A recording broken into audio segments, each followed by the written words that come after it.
one of the things I would say is that the journey of marriage has phases.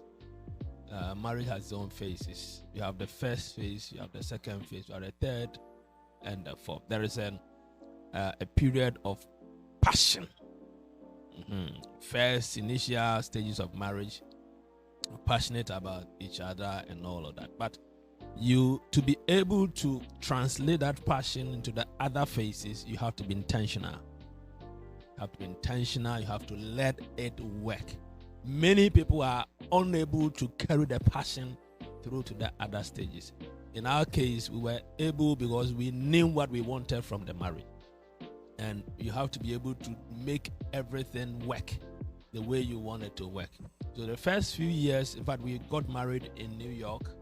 I was working. She was also a student and working at the same time. We decided to wait a little bit before, about a year or two before our first child comes in. But just 3 months into the marriage, we were already, pregnant, and it was interesting. Combining, because we didn't have ample time for ourselves, and so combining, work and school and baby and things, it was a little bit difficult. But we had some very, very wonderful family around us in New York. Church members around us who were helping us. Yeah. And also to add to what you just said about the first, years in marriage, it's very difficult because, those years you are trying to know each other, trying to know who my husband David is, the kind of food he wants, how he behaves, at home, when he comes back from work, how he behaves, and all kinds of because things. Relationship is different from marriage. It's absolutely different from marriage, because in a relationship, you are not staying with the person. I'm staying at my place, you're staying at your place. We meet, talk, chat, and we go. But in marriage, you are staying together. That's the real work. You are staying together with the person. So those years, you have to be intentional. You have to make it work, because there are some things that will come out and you'll be like, where is this coming from? Is he the one I'm married? Or is she the one? Yeah. What happened? How come I did not see this one? So you have to be intentional. You have to make it work. And part of the intentionality is to be patient. Oh yeah. You are not going to throw yourself into tantrums, right? Just because something didn't go the way you expected. You have to be patient. You have to wait. But I'm the kind of person, my temperament is different from hers. When I say I am doing something, by my temperament, if it is 6 o'clock, it is 6 o'clock. By her temperament, if it is 6 o'clock, it means it is 7 o'clock. And those times, when we began, anytime we are going to church, I am fully ready 1 hour before the time. Oh, I'm not. But right at the time that we are supposed to leave, that is when she's actually going to take a shower and all the other things. So I was always getting angry on Sunday morning. He was all the time. Yeah, he was always getting angry because I don't want to, and especially I don't want to even sit in front of the church. And he's the kind of person who always I'll go to church. I want to sit at the back, so I want to take my time, dress, put on my stuff, just go to church and sit right at my corner. But that wasn't him. No. And what makes it interesting is that because the very initial stages, you are different in trying to study each other. You begin to now get angry at each other. But with time, this is where the element of patience comes. With time, you have to cool down. And then begin to know that the person that you are in the marriage with is not like you. You are not going to make them to be like you. But you have to create a space in your heart to absorb all the unexpected. That is where the marriage works. But if you want everything to be your way, in fact, at some point I decided, okay, it's not even unrighteous to be a little bit late to church. Yes. And it helped me a lot. So my heart was not, I was not always getting angry. Initially, I said, so I would stand in front of her and I would say, why are you making me late to church? What kind of unrighteous life is this? Then I would be like, why can't you wait a little bit for me? Just be patient. Wait for 5 minutes. Then it'd be like 10 minutes. I remember one day she told me that, are you even Paul or Peter? Even Paul or Peter, they were a little bit late to church.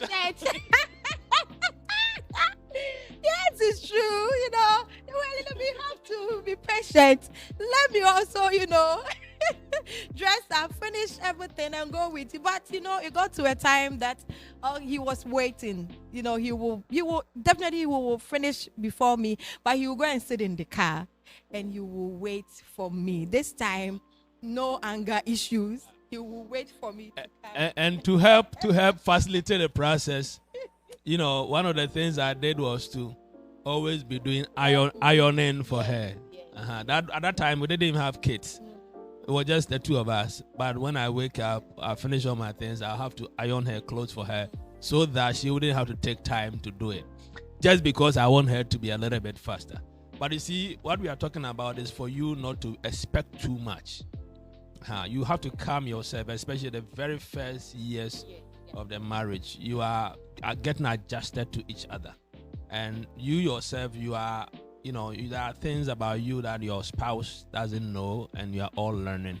So you have to be patient with each other. So it was a little rocky from the start. Joy here, but a little unmet expectations. But we're able to say through with patience and also calmliness. Yeah, it's true. And that is...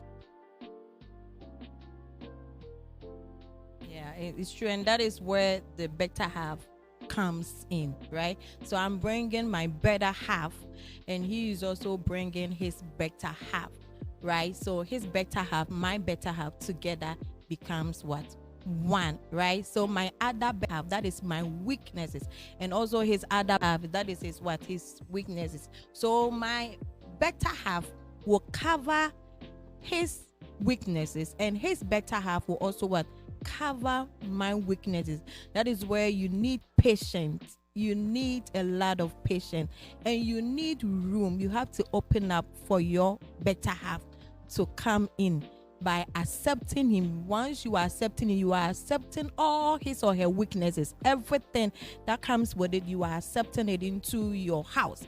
So your better half, my better half, together is one. But the other side, that's our weaknesses, we have to deal with it. And that is where my better half is my strength.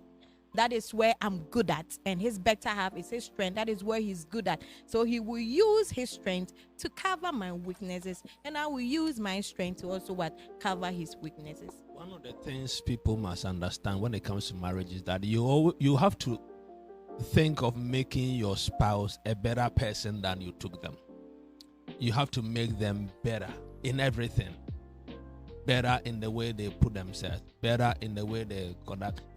For example, if your spouse was a type that gets angry all the time, your influence on him or your influence on her should be able to help him overcome some of those things. And that is where the better half part comes in. It's a strength they bring. It's a weakness they bring. There's a strength you bring. It's a weakness you bring. But be able to, iron each other, be able to polish and prune each other's edges so that they become better.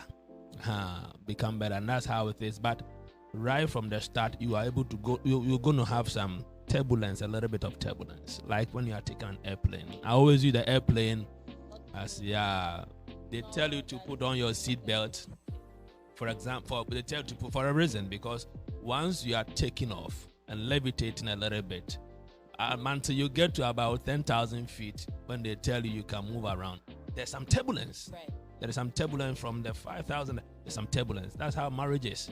Once you start, there will be some turbulence, some little fights and all that. But as you go along to some extent, and then you begin to calm yourself, and you sit still, and you help each other, you'll see that you'll be able to sail through. Now, it doesn't matter what she does. She can't get me angry. She can't get me. I have crossed that barrier. I've crossed that barrier. It's true, because now we form like a hybrid, right? Yes, so my part and also his part, because you can't live in your comfort zone forever. In the same time, he can also live in his comfort zone forever. So you get to a time that you have to move out of your comfort zone, come to the middle part. I'll also move out of my comfort zone, come to the middle part. Then with you or with my husband, we will form a hybrid, right?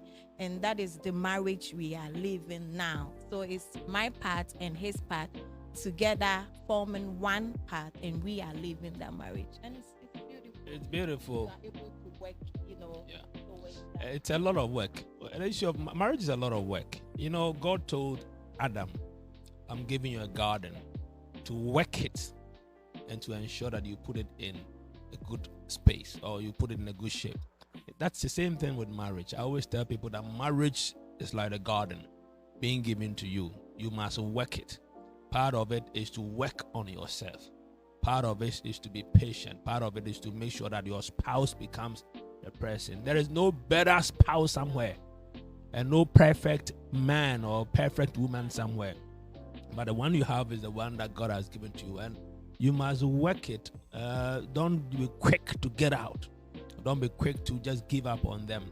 It is a lot of work, a lot of patience. Whilst you are working on them, you are also working on yourself. But you know what I always say?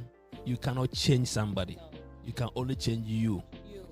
So by changing your way, your outlook, the way you approach people or approach life, it will invariably change, automatically have an influence on the other person. So always create a space for people's faults and mistakes.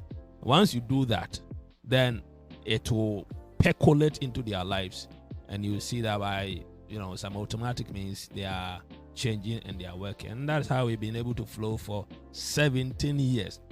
Add the 5 years of relationship to it, and we are almost 22 years together. It takes time. Yeah, it takes time to be able to get that. 22 years of my life with you. I am saying the same thing here. Yeah, so it's beautiful.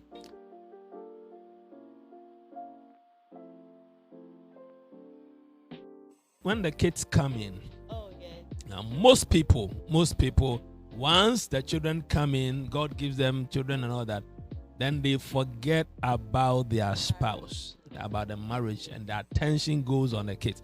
It is a big mistake. You have to have each other so that the kids will come in and they find a beautiful space to be able to fit in. Yeah. Yes, it's true. Yes. Remember, you guys were there before the case came in. So you have to create a space whereby the case will see you as a couple, so that they will be able to find that space conducive to grow. So you can, especially we the women, we normally do that, once the case come in, it's all about the case, it's all about them. It's all about their days. It's all about this. So I have to take care of the case. I have to do this for the case. I have to do this for the case. And sometimes we normally neglect our husband, because it's all about the case. But remember that it was through both of you that God blessed you with those children. So you have to make sure that your husband comes first before the case. It's about your husband. He comes first before the case. Your kin comes first before your prince and your princess. And on the flip side is also true. If you're a husband, you also have to make sure your attention must go to your wife. Make your wife happy. Make your wife comfortable. Make your wife be at peace. The kids will fall in line, but they will find that environment and they'll be able to, enjoy that environment. And then they learn from that, because kids watch and learn. But if you don't have each other and you are apart and work is tearing you apart and your attention is on some other things, everyone will see a disintegration in the home structure. And because of that, everyone will also be, moving helter-skelter. It doesn't work.